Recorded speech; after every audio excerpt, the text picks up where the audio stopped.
Just for today, everything's okay, everything's okay. Never comes again, another day like yesterday. Just for today, everything's okay, everything's okay. Good morning, everybody. I am not sure how exactly to approach this topic. It weaves in some belief systems, it weaves in a lot of our experiences. This is the second podcast episode I've done since we were burnt out on January 7th.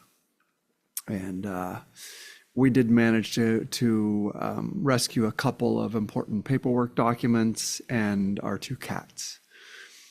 A few baby clothes, some diapers, whatever. I think my wife really was preparing for a 2 or 3 day stay in a hotel or something and then going back. So we were some of the folks who got out with only the clothes on our back. So I wanted to share with you what I am learning and what I've learned in this and what you go through and what you're going to go through. It doesn't matter what type of person you are and what it's like, what our relationship is to society and to other people. So first, just to give you sort of an overview, we were up in the hills in the Palisades, and the night before the fire, the winds were more vicious than anything I've ever seen. I've been in Southern California for 35 years. I have never seen winds so dry and blowing 70, 80, 100 miles an hour gusts. I grew up in the Pacific Northwest on the Columbia River Gorge, the home of the east wind, and we would see wind like that every winter. But I had never seen this in California. And so when things went sideways, this thing moved so fast, it caught everyone off guard, and it literally burned the Palisades from one end to the other. And that it burned into Malibu, it burned into Topanga. I don't know if you're familiar with these places. It burned across the PCH and burned homes on the coast, literally on the beach. And whatever people think about there being enough water and the reservoir not being full, whatever, I'm sure maybe some of that stuff is true. I also know that I've never seen conditions so perfect. This was a perfect storm. And I don't really believe that there's a lot the firefighters could have done. Maybe they could have saved 10% more, something, maybe 15, I don't know. But I did know once it came to my attention, I sort of knew in my gut, our neighborhood is not going to make it. Because we were always right on the other side of the ridge from the highlands where a lot of these things start. The highlands are hotter and drier and more exposed. And so we were on the other side of the ridge from that. So every time there was a fire in the highlands, we were either on the edge of evacuating. And if it came across the mountain ridge, we were the next. And this time it came across and continued on. So during that time, pardon me, you experience a lot of stuff. One, we experienced an enormous amount of generosity. Believe me, there's a big difference between what happened in Lahaina in Hawaii and in other places. LA has an enormous amount of wealth, enormous. The state of California is something like the 5th or the 7th largest economy in the entire world. That puts it ahead of many nations, right? And so there were shops with brand name clothing that just opened their doors and were like, if you show us an address, just come pick up stuff. And so you experience all of this warmth and connection and all of this kindness from people. And there's an enormous amount of gratitude and feeling of connected. And then there's also tons of guilt, because no matter what you do, you're floating around out in the city where you can't afford the rental prices for, we had positioned ourselves. My wife and I had spent a couple decades positioning ourselves. And then my daughter had been there in that location for going on 7 years. And we had positioned ourselves. We had managed financially and otherwise to sort things out. And this wiped out that positioning. So suddenly we're back in the midst of the fray of, a place where if you have 2 kids, 2 cats, like if you need a 3-bedroom place or something like that, you're looking at $8,000 to $12,000 a month for rent. You go to another place, a mortgage is $2,000 a month, right? But in Los Angeles and in West Los Angeles, even the places when I moved here, there were places that people kind of stuck their nose up at. It's like, well, Culver City or, Torrance or Inglewood or the Valley, whatever. These are nice places with nice people and nice cultures, but, the West Side or Los Angeles proper always kind of like stuck their nose up. But you could go buy a house for like $750,000 in those places. Those places, you can't do that anymore. A house is 1.5 million. Just a normal family home anywhere in Santa Monica or on the west side of LA is minimum $3 million. So this is the environment. So at the same time as you're receiving all of this abundance that partially comes from the fact that there's a lot of wealth in the city, right? There are people who can afford to just open up their shop and say, we're going to help. Or there's people who can just be like, here's $250, like go do what you need to do. You also experience a lot of guilt because at the same time as feeling very, very grateful, there's this constant river underneath it of panic. Whereas if we didn't have kids, like this is not difficult at all. It sucks, but it's not difficult. I mean, 80% of everything we had was about creating an environment and a future for our children. Me, I need some books. I need a mountain bike, right? Books, mountain bike, and a guitar. Done. I'm good. Give me some trails to ride on. I don't care about clothing. I just need enough to do my job, et cetera, et cetera. My wife needs more, but right, without kids. But with kids, suddenly the complication and the weight of it. So things that you experience as you're waking up, right? I'm still waking up with anxiety attacks at like 1 a.m, 2 a.m. What are we going to, like, whatever we do, we're not safe anymore, right? We had set ourselves up. It's like if my practice continues to thrive, and it does because I pour myself into it, and my wife's business comes back after having a couple kids, but she's developed this expertise. She's in real estate, right, in the Palisades and on the west side for going on 20 years now. Right? So we were positioned where it's like we keep turning these cranks and stay involved, and we were happy to. We loved our business. We loved our community. But all of that's gone. And now no matter what we do, it's going to be a reinvention of self at a serious level. And again, I'm okay with that. I don't mind moving somewhere else, starting over, doing, even if I had to work a job that's like making 40,000 a year, like whatever. If I can eat and I have a mountain bike and there's some trails, I'm good. But we have to do this with a 3-year-old and a 6-year-old.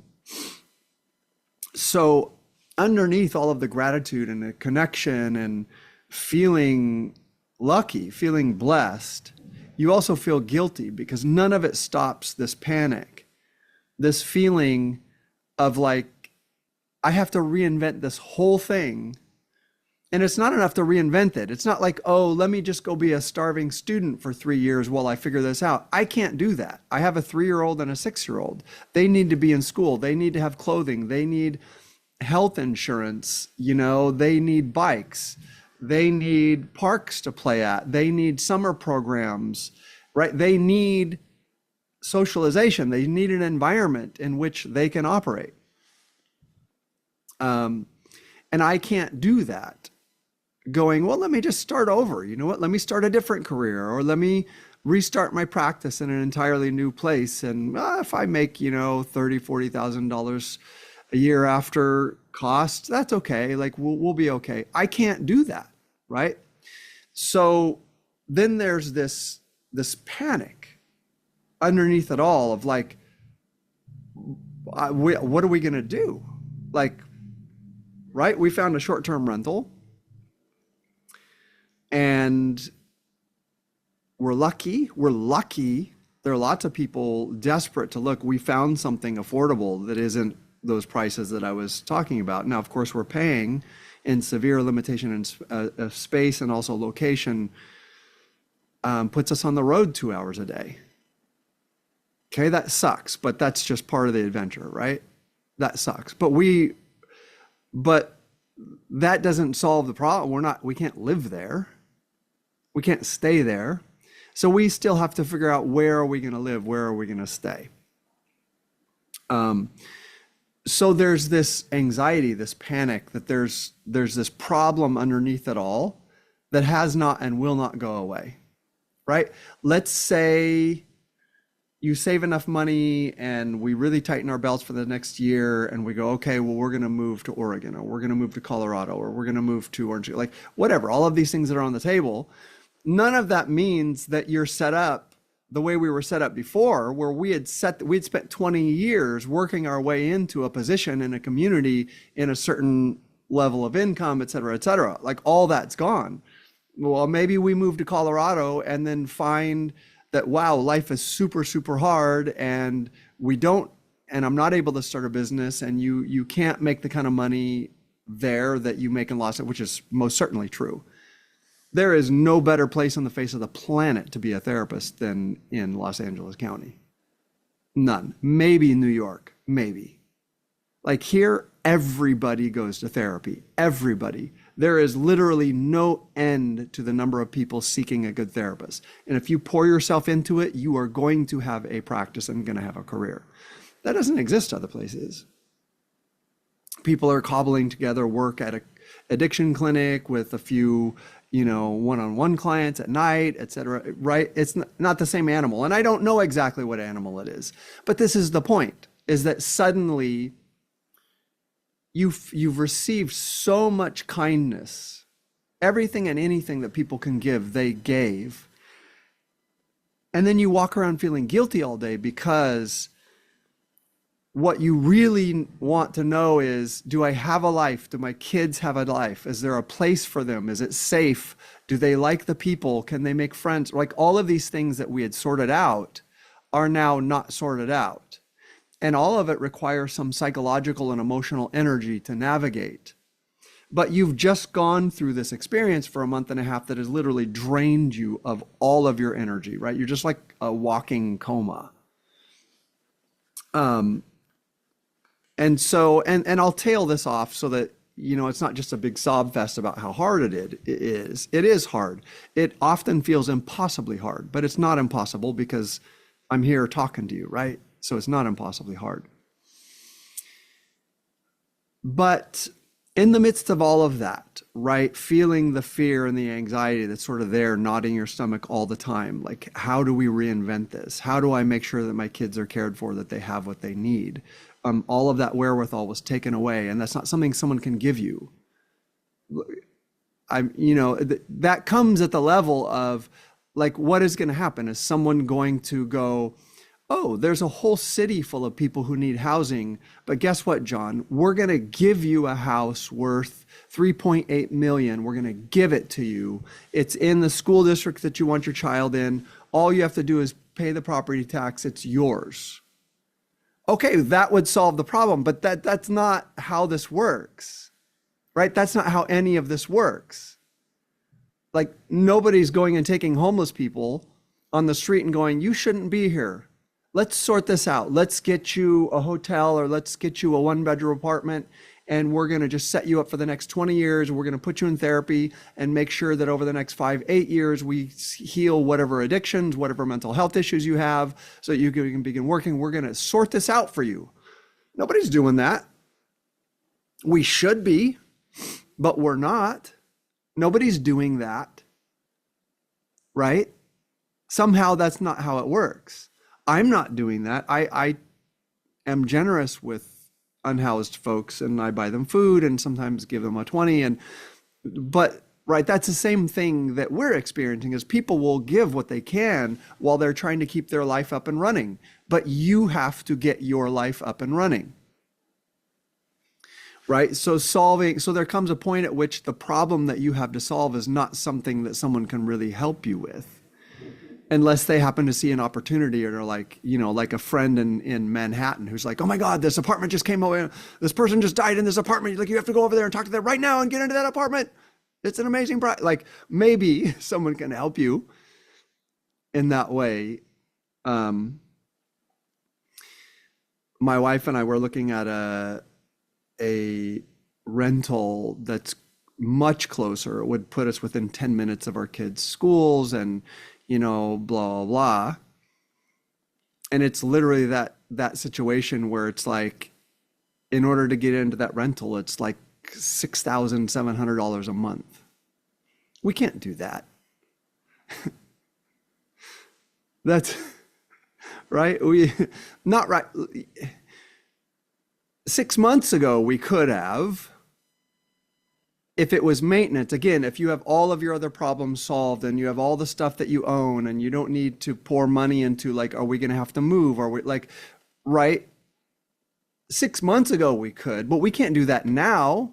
We can't risk that. We can't risk spending that for a year or a year and a half and then going, shit, we're going to have to move to Colorado or whatever. And it's like, we don't have any money because we just blew all that money on a rental because it put us in a more reasonable place as far as navigating to my daughter's school and my son's school. Right. So just a little bit more about all of this. During all of this, you're filling out paperwork for FEMA and you're documenting and you're trying to get up to your location and you're trying to sift through the ashes to see if there's anything left. And you do it and you're sweating and it's horrible, and you take the mask off and you breathe it and it is truly fucking toxic. You feel sick for 2 or 3 days after that. And you do all of that. And then my car was smoke damaged, and then it took 2 weeks for the insurance to decide what to do with it. And then they decided to total it. But we need a car, really need a car. So we took a payout and I retained the title, but then that means you need to salvage the title. You have no idea the fucking insanity and stupidity that the DMV is going to put you through to prove that there's still, even though nothing happened to it other than the back window broke and it got smoke damage. Nothing happened. It was untouched. But now I have to prove that it's roadworthy, and I have to turn in the plates, and I have to blah, blah, right? So you're doing all this shit like on your break and on lunch and at night at 1 a.m, right? Also applying for the SBA loan, which has been through 3 iterations because they couldn't figure things out and whatever. And if you didn't get documents back to them within 3 days, they would reject you and you'd have to start over and appeal it and blah, blah, blah. Like, this just goes on and on and on and on and on. And then a week and a half ago, while I'm in the middle of that, I started retching, vomiting violently, and then came down with the worst fucking flu that I've had in decades. I mean, I can fight through a lot. I can push through a lot, but this was just literally laying in, right, my couch pull-out bed, entire body aching in pain and hacking up brown shit out of your lungs and head pounding fiercely to the point that you can't read anything and just laying there in utter misery. And that goes on for 3 or 4 days. It backs off a little bit. You continue to feel nauseous for like 3 or 4 days.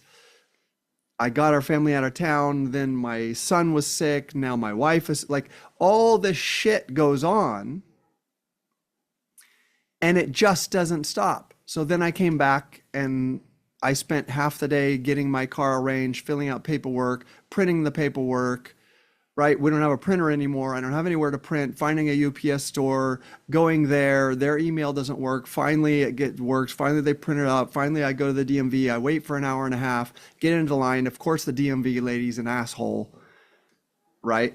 I swear to you, like this might sound wrong, but I swear to God to you, when she realized that I lived in the Palisades and my house had burned, she had the shittiest ass smirk on her face.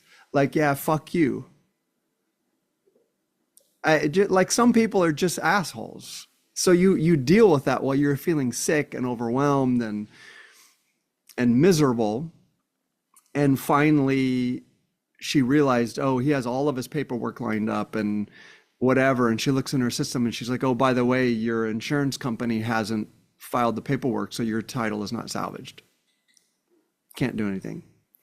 So you leave and you're like, so like every day just goes on like that. And you keep thinking, oh, 3 weeks in, it must be done. No. A month in, it must be done. No. A month and a half. And what happens is the world starts moving on, right? The world starts going, hey, I hope you guys are okay. Just let us know if you need anything. It's like, I don't know. Can you salvage my title and stand in line at the DMV for me? Because I got to work, right?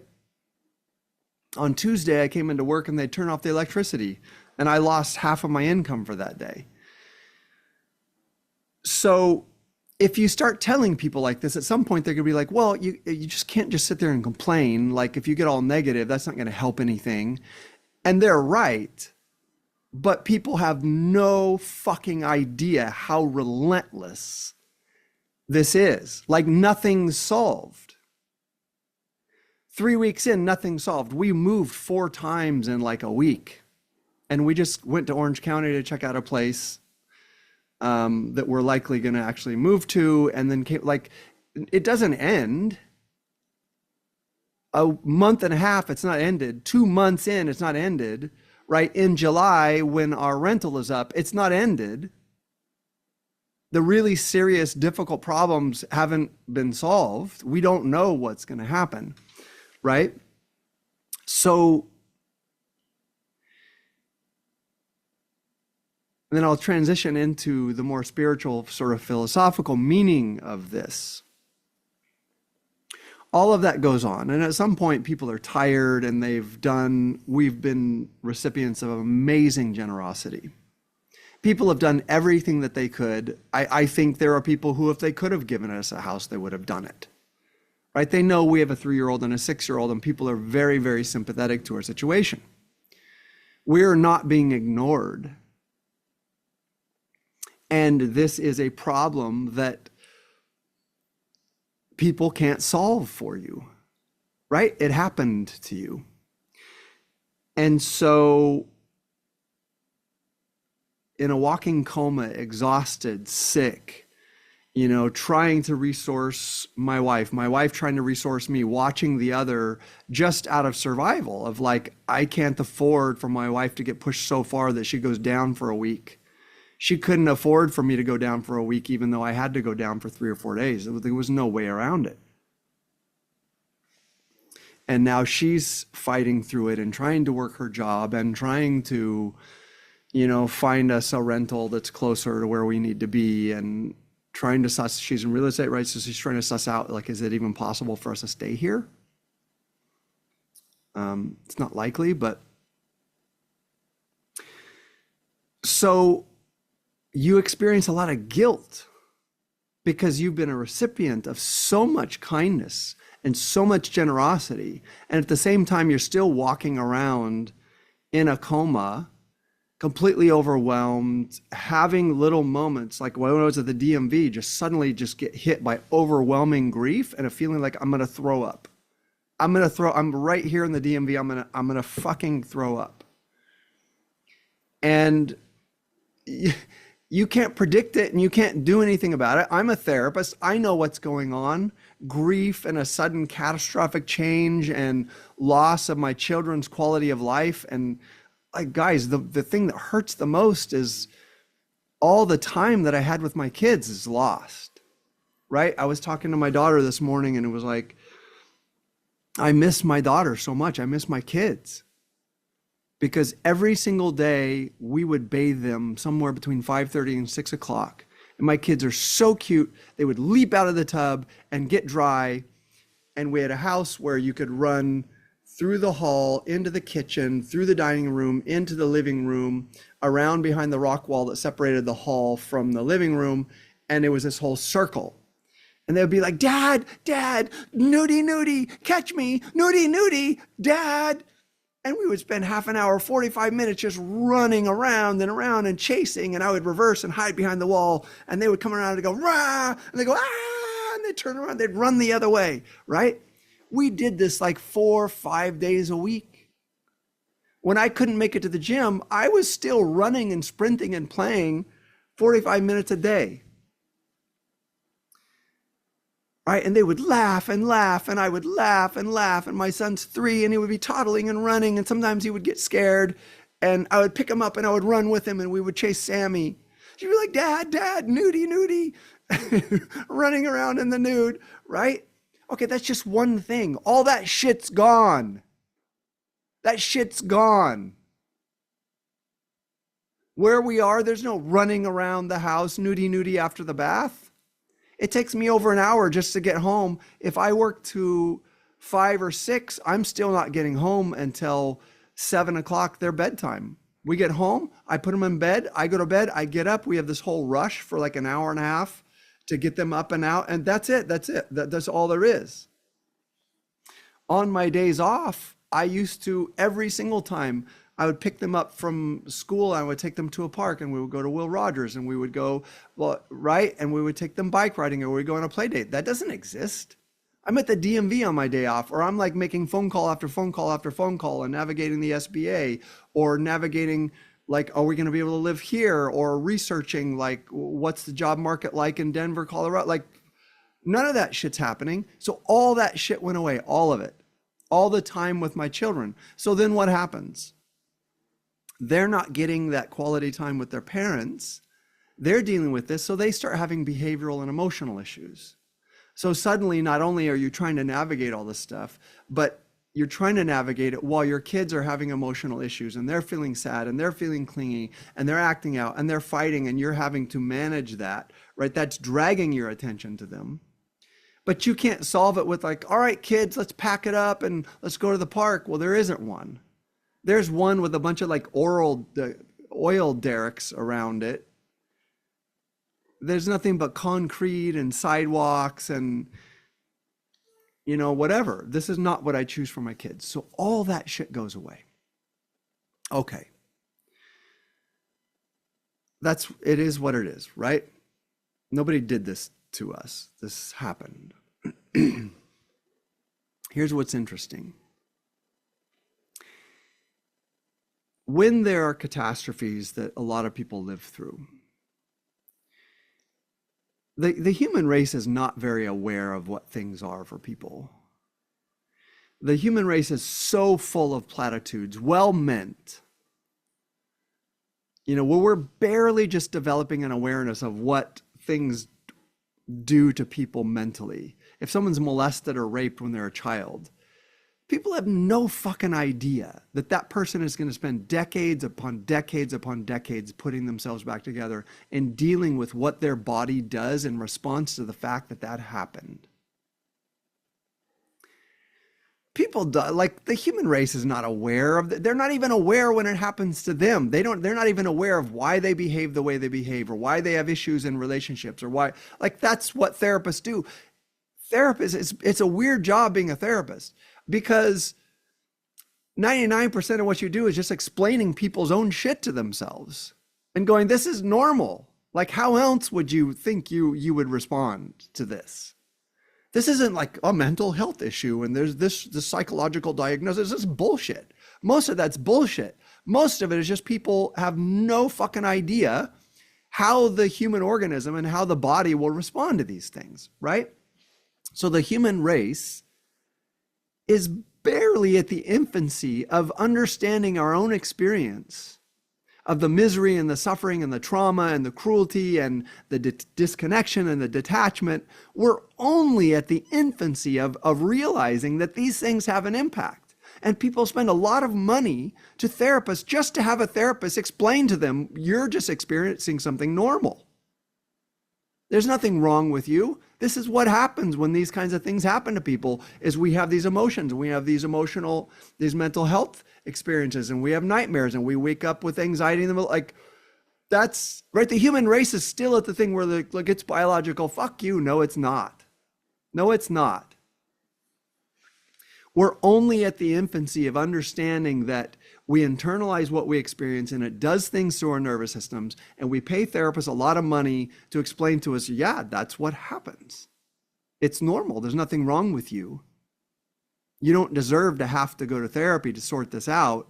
It's good to go to therapy, but there isn't anything weird about you. You weren't born broken, right? We're at the infancy. So there's all of these platitudes. So here's the message to you, right? After all of my documenting and outlining of how difficult it is and how much I miss time with my kids at like nice parks, at Will Rogers State Park, and riding their bikes around and having time with them, like all of that's gone, right? So I went through all of that and shared that with you.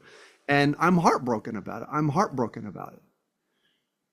But it won't stay that way, right? We'll sort it out. But here's the point. One of the important points.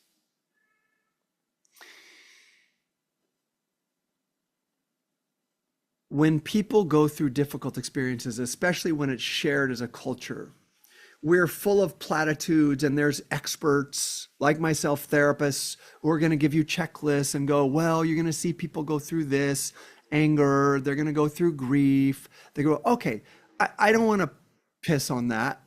I'm in the business of that. Going, oh, there are some common things. If someone's molested as a child, there's some common things that you're going to see across the board. But here's my message to you. And what I'm learning from my own experience in this, of losing everything, losing location, losing home, losing situation, losing your stuff, losing access to parks and to beautiful area, losing your footing and your grounding, losing your knowledge that you're set for the next 10 years, even knowing what the next 10 years are going to be. You lose all that stuff, right? Everyone who experiences hardship experiences it in a very personal way that has everything to do with them and their life and how things went. And if you don't understand that, platitudes don't help, because people know that you don't really know what it is for them, right? I'll give you an example.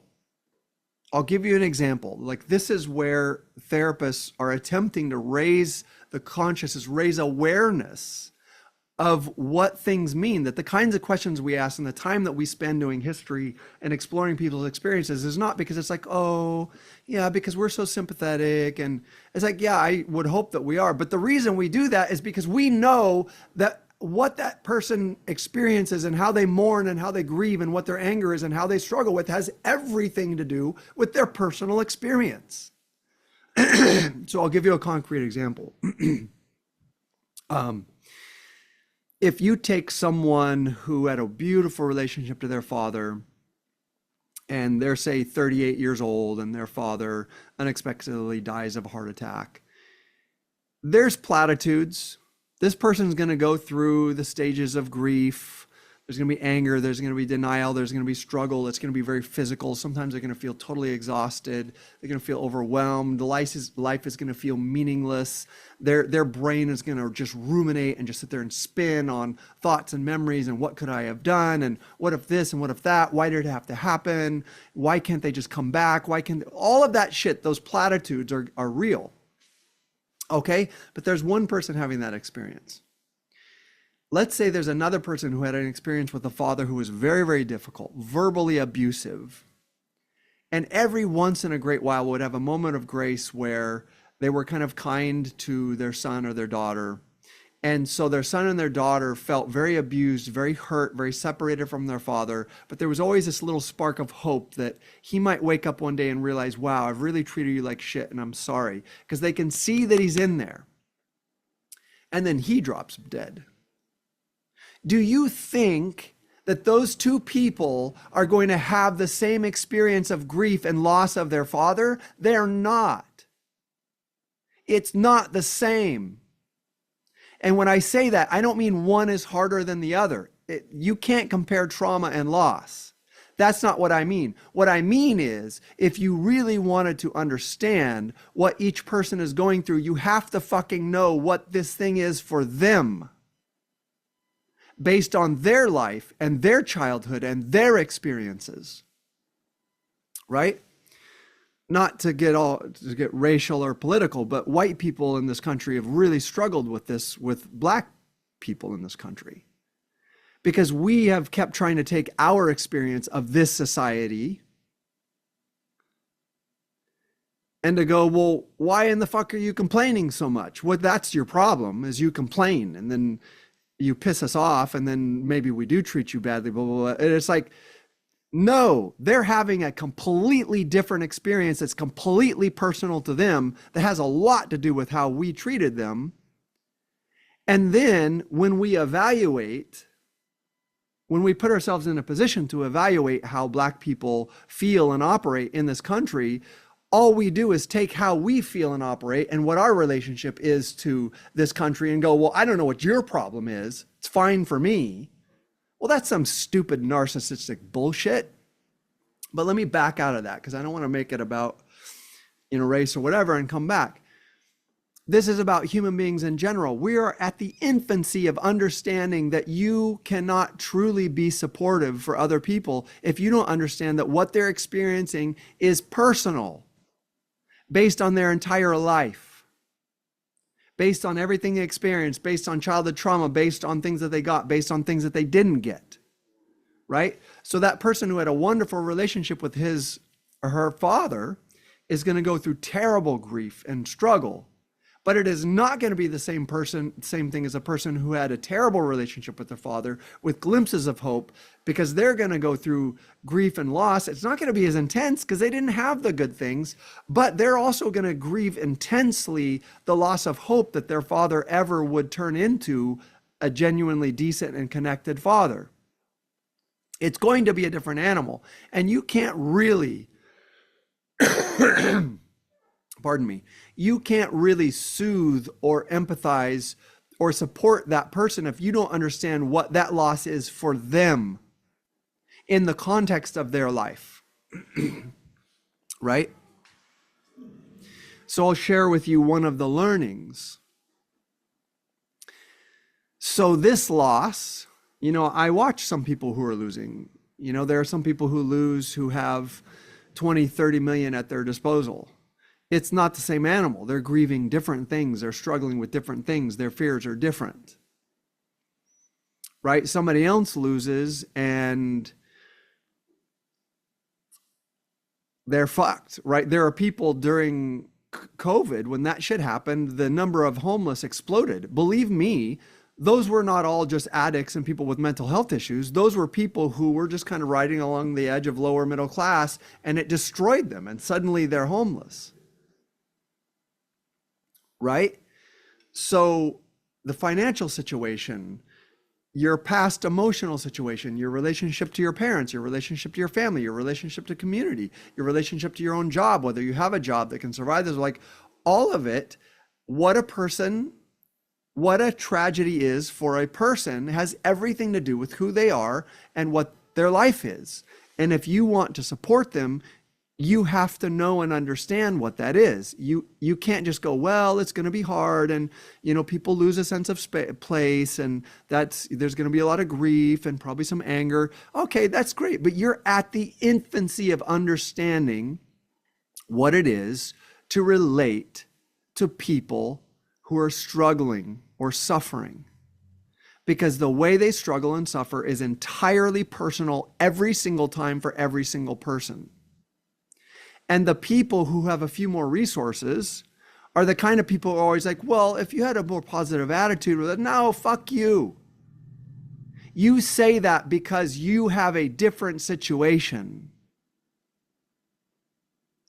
It's a personal thing for everyone. So then I'll share with you what my own learning and what the spiritual learning is for me in this. Because this experience, yes, has put us in situations and circumstances that are very difficult. Financially, we're very challenged. And at the same time, we're so lucky because so many people have helped us. So we might be financially challenged, but we're financially challenged in a way that we have a chance to make a choice, to move somewhere. We're not homeless. We were not unhoused. We were, but we're capable of getting a rental, even though where we are sucks as far as like navigating our lives.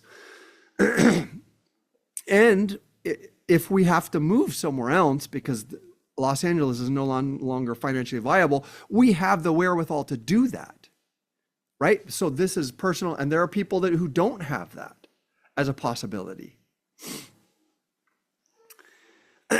So here's the learning that comes in for me. Spiritually, there are people who tell us that everything you experience, there's a learning in it, right? It's being offered to you because it's going to tell you something about what you believe about yourself. If you can quiet yourself, and thank you, Annie Sprong, who is a colleague and a life coach, very, very talented, who I talk to every once in a while when I'm struggling with stuff, who's always encouraging me, approach it with curiosity. Okay, you're going to experience the pain and the anger and whatever. And then if you can quiet and get curious, what is this for me? What is this raising into consciousness for me to address? And I was also talking to my buddy Kevin and my buddy Ransom, talking this through, and I had this realization. I don't want to beat up on my parents, but one thing to share with you, one of the more painful and very difficult emotional experiences I had when I was in middle school is my parents would remember to pick up my two younger brothers. My older sisters had their own vehicles, or my parents would sort it out. But fairly regularly, they would, for whatever reason, get their wires crossed or not, or whatever. They would end up at home going, "Did you pick him up? I didn't pick him up. I thought you were going to pick him up, blah, blah, blah."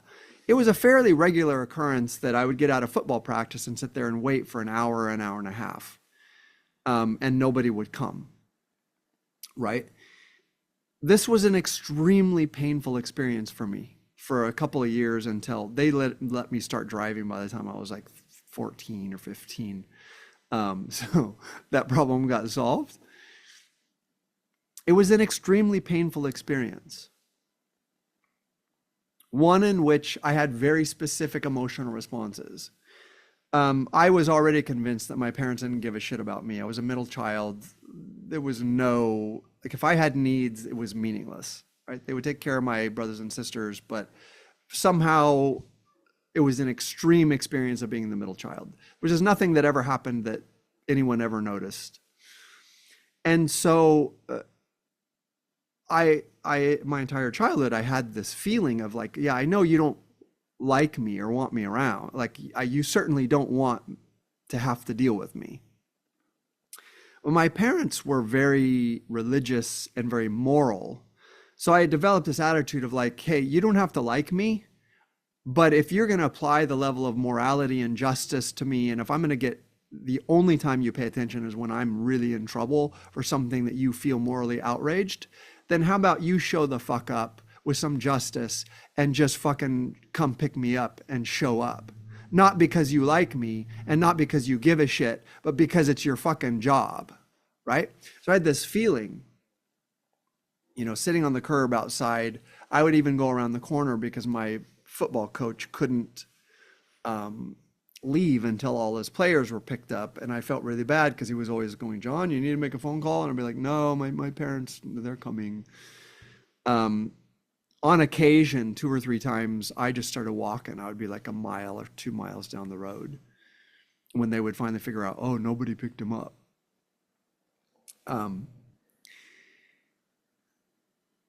I knew that I was not going to starve, and I knew I was not going to freeze. But I had this feeling that if you're just at all, if there's any justice in you, you will show the fuck up. You will admit this is some bullshit. This is some really shitty bullshit. You'll apply morality and punishment to me. But as parents, you'll just keep forgetting and going like, oh, whoops, I didn't know. Like, I don't buy this shit, right? So it really set up this anger and this feeling of like, okay, you're going to pick up my brothers, you're going to make sure they're taken care of, you're going to make sure my sisters are, but you can't be bothered with me. And this feeling of watching my classmates get picked up one at a time, jumping into the car, chattering excitedly to their parents as they drive away, and watching one after the other drive away, right? So this was a very significant experience that I had in my childhood. And you forget about it and you move on and you live your life, you become an adult, and, you know, whatever, your parents did what they did, and, you know, they never apologize, but they are those people. That's it in the story. They just spent the rest of their lives pretending none of it happened. Here's the learning. As I fight and struggle, I know my kids are not going to starve. The community's not going to let that happen. I'm not going to let that happen. I still have a thriving practice. My wife's real estate business actually is bouncing back a little bit. So if we can just manage this very difficult period and figure things out, we don't know, right? We have clothing on our back. We have a warm place to sleep. But as people get fatigued, right, they're just going back to their lives. And I'm sitting there like having difficulty breathing and feeling I'm going to throw up in the DMV because I have one more thing that I have to deal with that you can't help me with. As I talked through this with my friend Ransom and my friend Kevin and my friend Annie Sprong, again, who's a very talented life coach, I realized what is being raised into consciousness for me by this experience. What's being raised into consciousness is that I still have this belief underneath it all, this contract with the human race. You don't care about me. Nobody cares about me. I'm lost to the universe. Nobody gives a shit. I'm not going to starve. I'm not going to freeze. But if you were just, you would show the fuck up.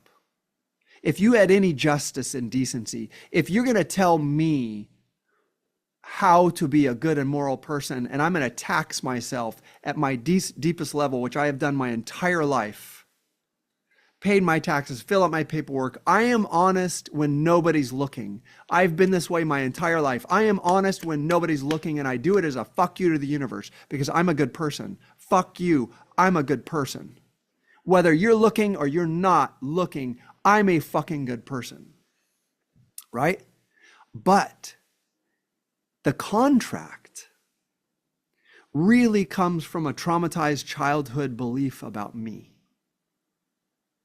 And I'm experiencing this again. As people move on and they go back to their lives, and I see people who are still living in their warm, comfortable home and taking their kids to the park and blah, blah, blah. And I'm struggling with this fear and anxiety that I'm failing my kids. And I don't even know, like, is it going to take 2 years, 3 years to get us back into a situation where they have a nice environment and parks to go to and regular play dates, and we have a community that we're connected to. We're living near our community, right? Right now, we don't live in our community. All the people that we love, know and love and want to do play dates with, we're fucking 45 minutes away. 45 minutes of traffic minimum in days where we don't have time to do it anyway. I began to realize this is raising into consciousness this old belief that was still there, that's about me.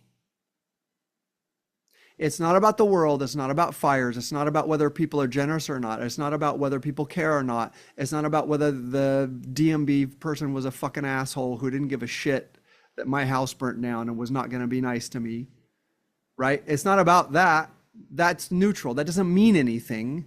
That's about that person being that person. Like, that person didn't get up and go, I'm going to wait for John to show up and I'm going to fuck with them, right? It's not personal. It's neutral.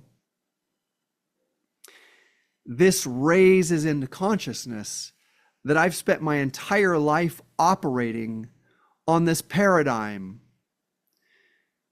You don't like me. I don't belong. Nobody gives a shit. Yeah, I'm going to have food and a warm place to stay, but nobody really wants me around. But you apply morality and justice to me, and I do my utmost to perfectly satisfy that. And what that means is my house doesn't burn down, and if it does, my parents have to fucking show up and pick me up from middle school. You get it? Do you get it? This unconscious belief has been underneath there my entire life. I'm not wanted. Nobody's going to let me be murdered or starve, but nobody really wants me around. Nobody's going to remember to pick me up from after football practice. And these same shitty people who forget me are going to apply morality and justice in spades. They are going to be punitive and angry anytime I fuck up at all. So what I'm going to do is I'm going to be perfectly moral 24 hours a day, even when no one's looking, because what that means is my house can't fucking burn down.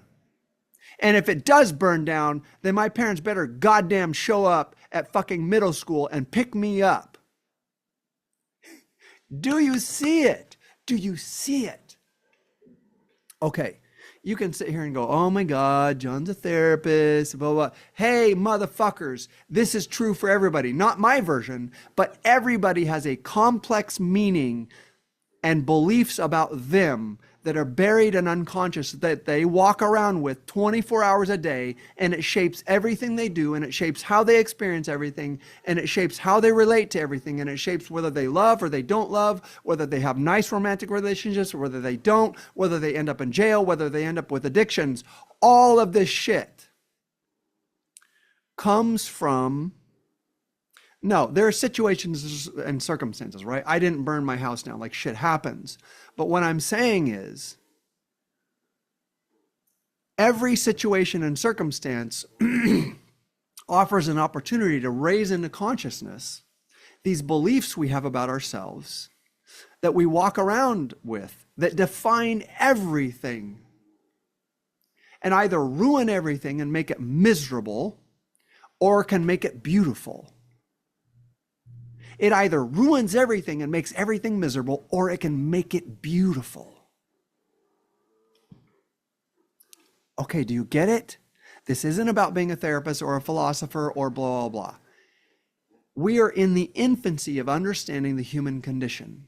And the first thing you need to know is we have no fucking clue. We're like infants. We just know like, oh, I'm so sorry. I'm sorry that happened to you. Oh, yeah.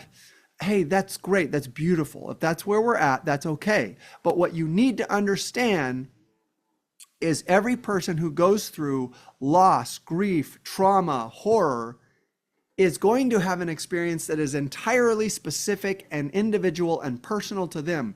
And if you want to love them and support them, you need to understand what that is and how it is. And often they don't understand what it is. I'm a therapist. I spent 10 years in talk therapy, and now I've spent another 10 years in somatic therapy exploring all the meanings and the beliefs that come up. So I have this awareness, because this is my profession, that as I go through this very painful and difficult experience, I see these beliefs come up. Oh my God, here's this belief about me that I haven't dealt with, which is nobody loves me, nobody wants me. And they're going to be punitive and angry anytime I fuck up. So I'm going to be perfectly moral. And if that's true, when bad things happen, my parents better show the fuck up and pick me up from middle school. Because if they don't, then the universe is wrong and full of shit. And why should I give a shit? Right? But it's all a temper tantrum. So this belief system gets raised into awareness. Why? Okay, here's the final point. It gets raised into awareness because anything you believe about yourself that's constructed out of your brain and out of your human existential experiences is a lie. It is a lie, and it is a limit, and it is a thing that obscures who you truly are and what your life can truly be. It gets raised, every difficult experience, every experience you have that raises these beliefs. So this belief, through getting sick and just having things relentlessly come at me and feeling super angry and feeling how terribly unjust this is and how full of shit it is that the human race just moves on and thinks that everything's okay and all this stuff that comes up. And then being blessed with having a community in which I can talk these things throughout. I can talk these things out with people who are neutral and loving and supportive, who have insight. I am able to identify, oh, here's this limiting belief, right? Spiritual leaders will say this. Well, these experiences raise into awareness these beliefs that we use to limit ourselves. Okay, well, fuck the vague theoretical information. How does that limit me? Because my parents may have treated me that way, but that doesn't mean that's who I am or what I am. My brothers and sisters loved me. My classmates loved me. When I moved here, I had many, many people who loved me and who I loved, who I rejected and who I cut off out of a sense of anger and moral outrage. Right? People would offend me and I would be like done for 10, 15 years. And at least 4 or 5 of those people dropped dead suddenly within 6 months of one another. Boom, boom, boom, boom, boom. And I had to mourn the fact that not only did I lose those people, but that I had cut them off out of a sense of moral outrage. And that moral outrage came from that contract, that limiting belief about me, that nobody gives a shit about me. I don't belong anywhere. And the universe and the world is gonna apply these angry, punitive punishments for any moral error that I make. So I'm gonna be morally perfect, and then my parents better show the fuck up and pick me up from middle school. Okay? This got raised into awareness. Any therapist would go, well, it's totally understandable that you would believe that. It's totally, you had those very painful experiences. That's not your fault. It's okay. That's okay. I'm a therapist too, but sometimes that's enabling. To be understanding of that belief can be enabling, because the problem with that belief is it's a fucking lie. It's a lie because it's defining me as something that I am not. It's defining me as this lost, unloved, miserable child who desperately behaves as morally perfectly as possible, whether people are watching or not. But the truth is he's doing it transactionally. He's doing it to go, now you have to pick me up from fucking middle school, and if you don't, you're a piece of shit, and I have a right to hate your fucking guts. I have a right to look down on you. Do you see the move? Do you see it? Do you see the move?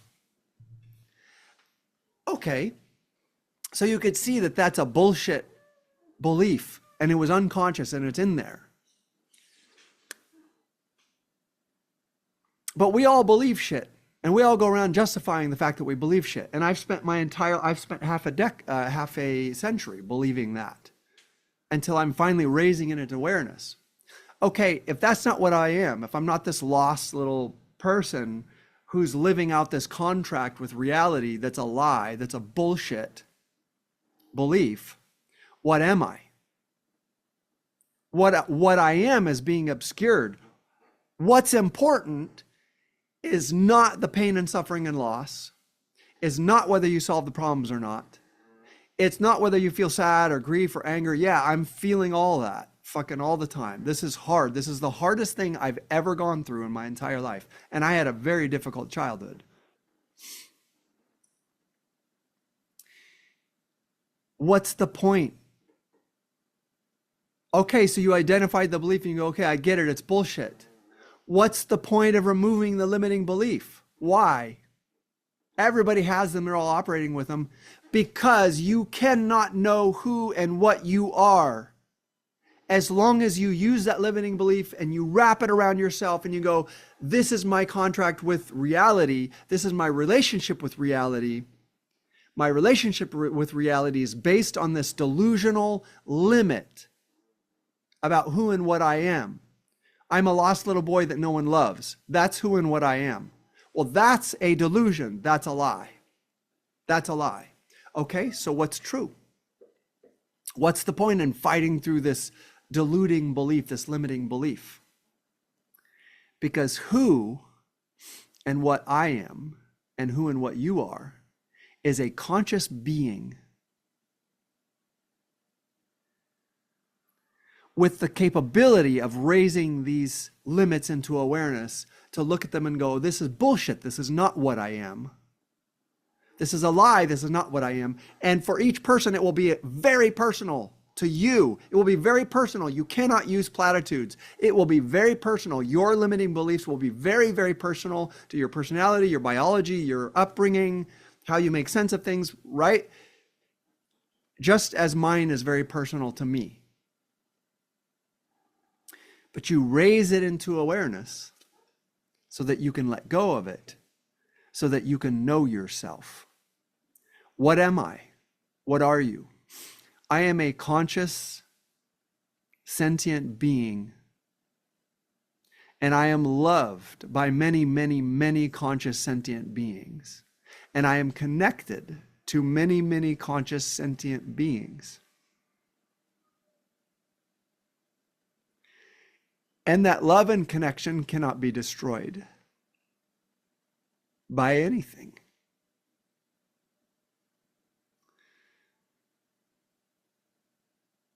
You can be assaulted by wildfire. You can be assaulted by terror and fear and panic attacks in the DMV and throwing up and getting the flu and feeling alone. You can feel and experience all of that.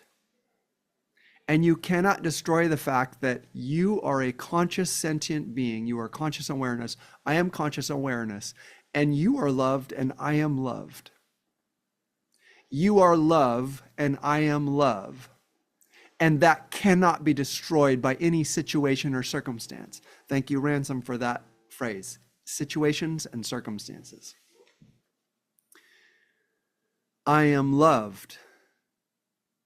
You are loved. You are consciousness. I am consciousness. You are the creator. I am the creator. You are the creator of your reality. In relating to the situations and circumstances and staying in touch with your awareness, staying in touch with my awareness and staying connected to other conscious aware people who love me, who I love, who I am connected to, who want to make space for me to create. If I wanted to create, they would be like, what do we need to do, John? How do we give you space? Let's make this happen. Create. Be a conscious being. Be a conscious aware being, because consciousness is inextricable from love, from creativity, from connection, from joy, from presence, from awareness, from jubilance, from exuberance. Consciousness cannot be separated from. That belief I had is this cloak that I wrapped around myself based on these experiences that constructs some delusion of a lost child who's living out this contract with reality. No one gives a shit about me. No one cares about me. You're going to be punitive. You're going to punish me for any moral foible or any mistake. So I'm going to live a perfectly moral life. And that way, when bad things happen, you better show the fuck up, because you better live by your own rules of justice. And the whole thing's bullshit. The whole thing's based on anger and loss and separation. So the whole thing is based on the opposite of what I am. Therefore, it cannot be true. The whole thing is based on the opposite of what I am. Therefore, the whole thing cannot be true because I am consciousness, I am love, I am connection, I am creativity, I am power, I am presence. I cannot be destroyed by situations and circumstances. You cannot be destroyed by situations and circumstances. You can only temporarily blind yourself with a personal belief that is bullshit. It is a lie. Everything and anything that you have ever believed about yourself will always be a delusion and a lie because it's just a construction of your monkey brain.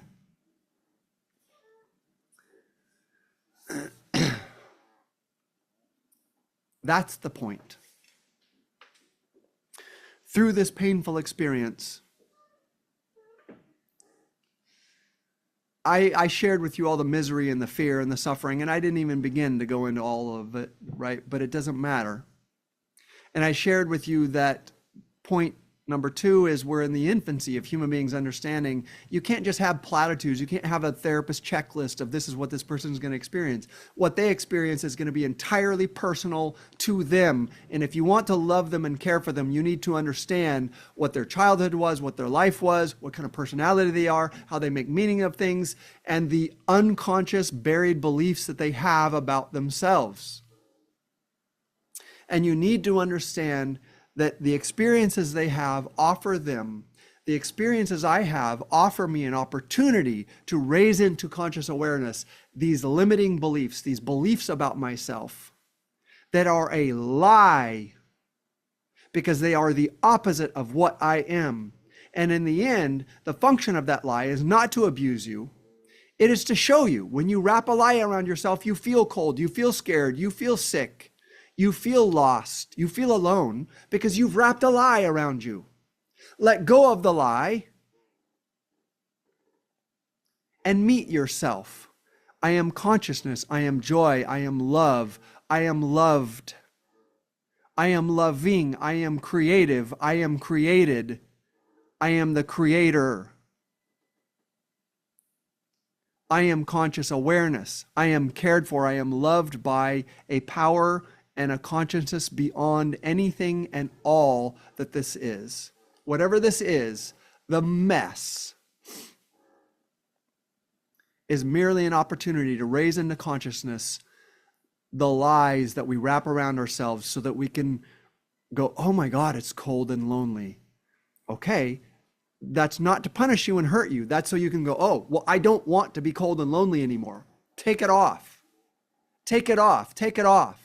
Let go of the limiting belief and understand that yours are going to be yours. My limiting belief is mine. My experiences were mine. The belief that I had was based on me. I had to solve my limiting belief. And I'm having this experience, and this experience raised my limiting belief. My experience of the wildfires has raised my limiting belief into my awareness so I can look at it and go, I refuse to wear this motherfucker. It was a lie then, and it's a lie now. I'm not doing it because it is not who and what I am. Those were the points. I think I'm going to call it. That was a fun one. All right, you guys, I think I'm just done. Love you guys. Hope you have a good day. Take care. Just for today, everything's okay, everything's okay.